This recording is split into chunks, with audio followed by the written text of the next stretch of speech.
Community schools established by Bangladeshis living abroad play an important role for children growing up overseas. Through Bengali language classes, cultural programs, and National Day celebrations, these schools try to keep younger generation connected to their roots. But recently, questions have emerged in several countries over how donations are collected and spent. Some parents say funds are being raised regularly, yet clear financial reports are not being shared openly. Most community schools abroad depend heavily on donations to operate.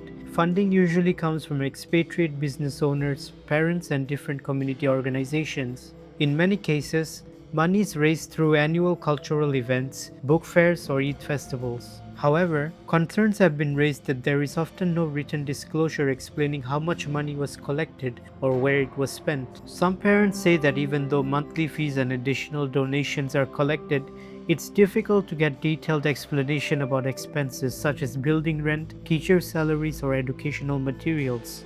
In some schools, financial matters are handled entirely by members of the managing committee, without any independent audit or third-party verification. That lack of oversight is creating doubts among parts of the community. On the other hand, members of the managing committee say all expenses are necessary to keep the schools running. They point out that overseas costs for rent, electricity, books, and even small community events can be very high.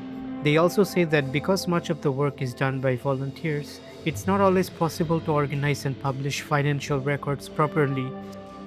Experts say transparency is essential for any organizations, especially when money is involved. They believe that publishing income and expense reports at least once a year can help reduce misunderstandings. Even simple printed statements or reports shared in online groups can help build trust within the community. In some countries, community schools are officially registered under local laws and are required to submit financial reports regularly. But schools operating informally often face no such obligation. As a result, financial mismanagement can be overly dependent on individuals, creating room for confusion and dispute. Some parents say they do not want the schools to shut down. Instead, they simply want a clearer and more transparent system. They are calling for an annual report showing how much money was collected, how much was spent, and how much remains.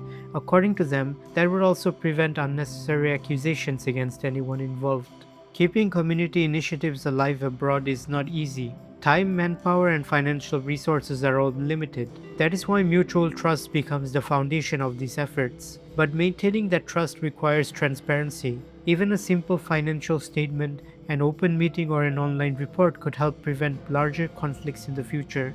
Bangladeshi embassies often support cultural activities, but they usually do not directly intervene in the financial management of the schools. As a result, most of these issues will likely need to be resolved within the community itself.